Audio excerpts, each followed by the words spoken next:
What is figure 4? Parallelogram. ठीक है, so this is your parallelogram law. Now can you figure out क्या, अभी कुछ लिखो मत, let us explore it. Step 1, 2, 3 क्या होना चाहिए, सोच के देखो. Referring to figure 4, think about it. कहाँ से स्टार्ट करें? लॉ ऑफ ट्रायंगल में कहाँ से स्टार्ट किए थे? Redraw first vector. इसको कहाँ से स्टार्ट करें? कुछ भी anything that comes to mind, तभी सीखोगे. क्वेश्चन समझ में आ गया क्या? हम लोग क्या फॉर्मुलेट करना चाहते हैं, किस लॉ को? पैरेललोग्राम. लॉजिकल वे में step 1, step 2, step 3 and so on, इस तरह से. तो क्या होना चाहिए? हाँ, फर्स्ट ट्रायंगल. जैसे ही ट्रायंगल वर्ड आ गया, तुम कौन सा लॉ यूज करने लगे? Law of triangle. हम लोगों को कौन सा यूज करना है? तो उस वर्ड को अवॉइड करना है. किस वर्ड को? ट्रायंगल. आगे बताओ क्या करें? हमेशा किसी न किसी, फिर से तुम चाहो तो वही फिगर 1 में जो दो वेक्टर था ए एंड बी, इसी को हम लोगों को figure 1, we want to add vector A plus and vector B. किस लॉ से? पैरेललोग्राम. अब क्या लॉजिक होगा, क्या स्टेप होना चाहिए?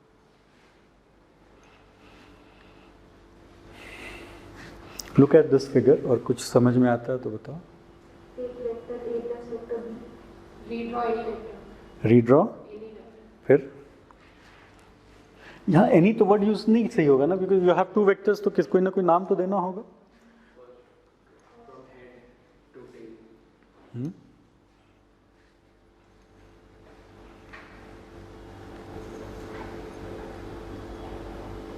कुछ भी.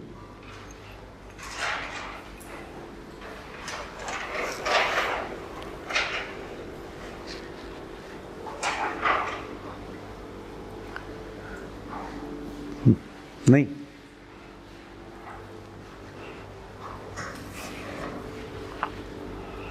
यहां देखो तो इस पॉइंट पे किसका किसका टेल है?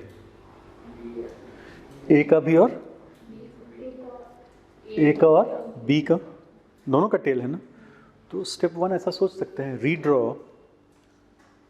Both vector from same point.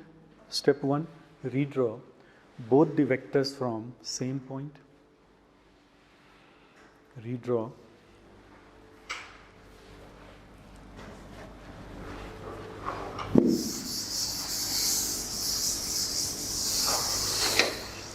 both the vector from same point.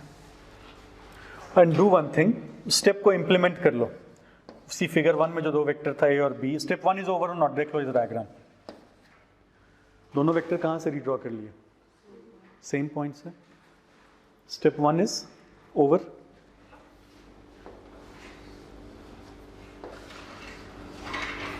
Step 2, look at. अब कुछ समझ में आता है, आगे क्या करें इसके बाद? From head.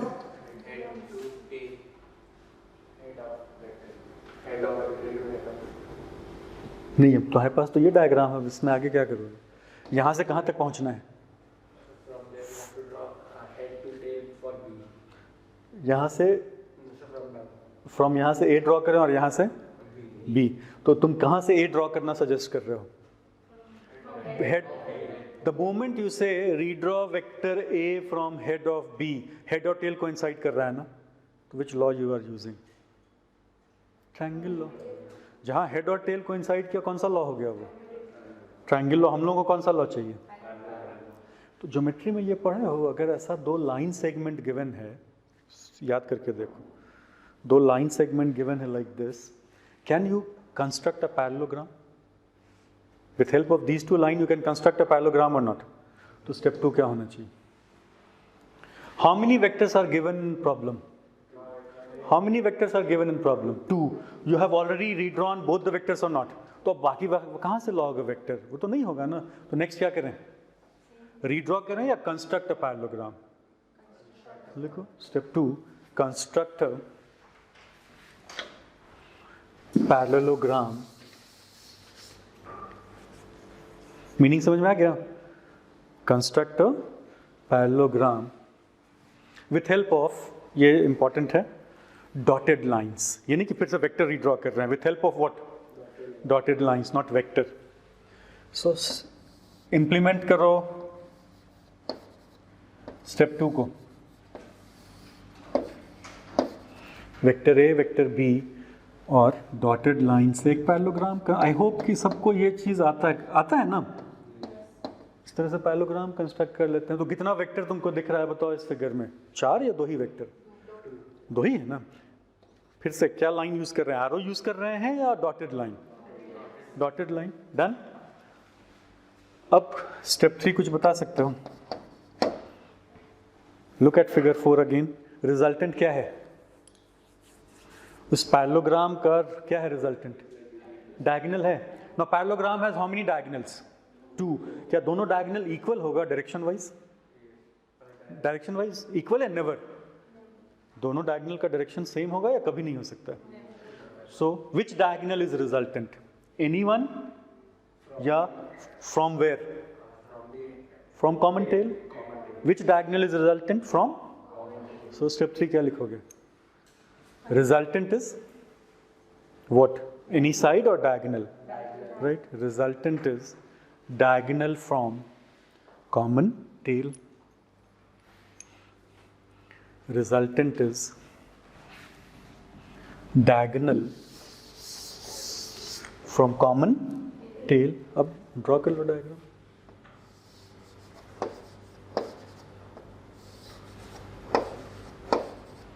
स्टेप 3 के नीचे शो कर दो. This is your resultant. Done. Now you can write this resultant either as a plus B और b प्लस a और नॉट. ये बताओ इस रिजल्टेंट को केवल a प्लस बी लिख सकते हो या b प्लस a भी लिख सकते हो? दोनों लिख सकते हैं ना. तो डज इट मैटर कौन सा फर्स्ट वेक्टर है? यहाँ तो फर्स्ट सेकंड का कोई मतलब ही नहीं रह गया, बिकॉज तुम क्या कर रहे हो, दोनों को क्या कर रहे हो, एक ही जगह से रीड्रॉ कर रहे हैं. और शेप क्या मिला? क्या लॉ का नाम है? पैरेललोग्राम लॉ या लॉ ऑफ पैरेललोग्राम. डन. क्या डिफरेंस हुआ ट्रायंगल लॉ और पैरेललोग्राम लॉ में, ये बताओ.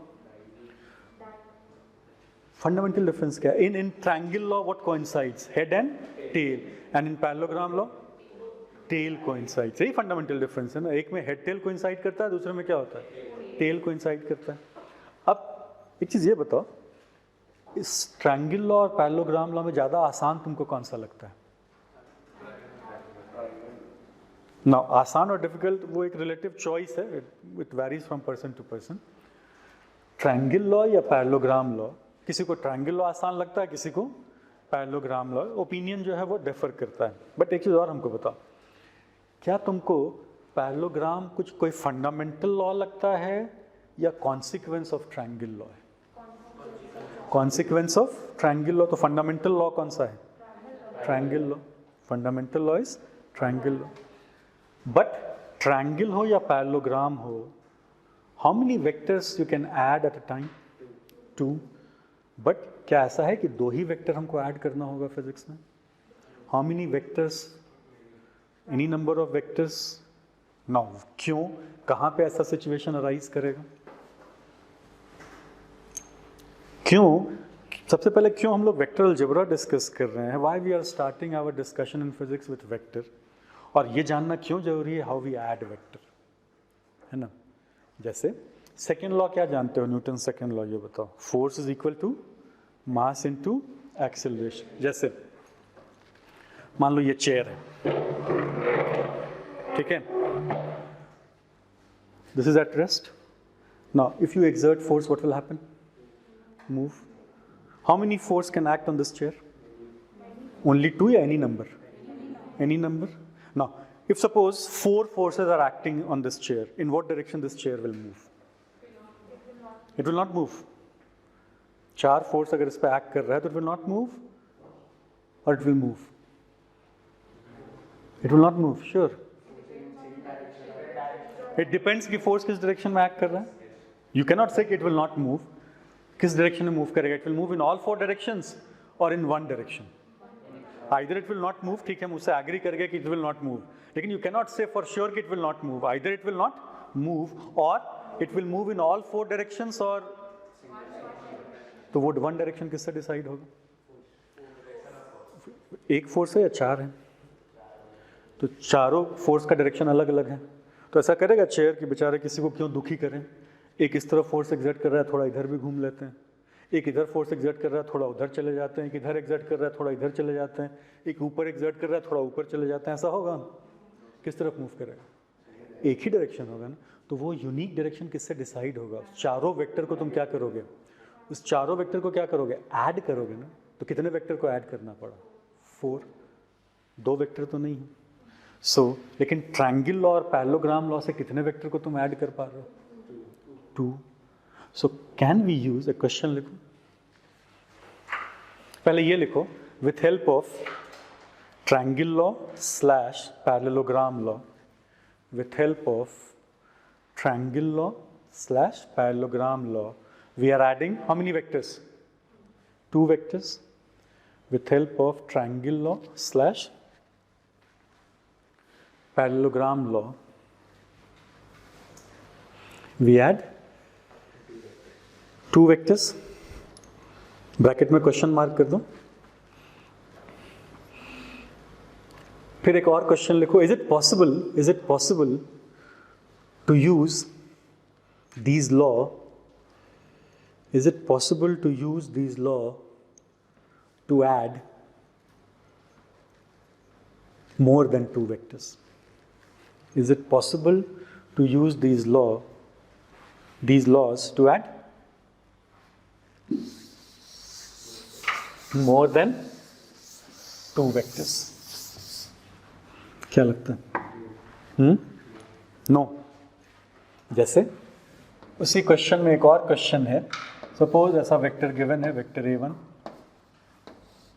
Vector A2, vector A3, these 3 vectors are given. Draw this.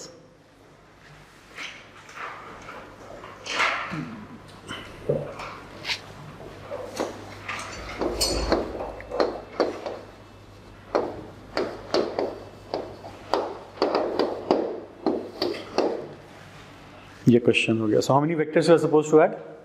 3. How to solve this? और हम एग्जाम्पल बता दिए तुमको चेयर का.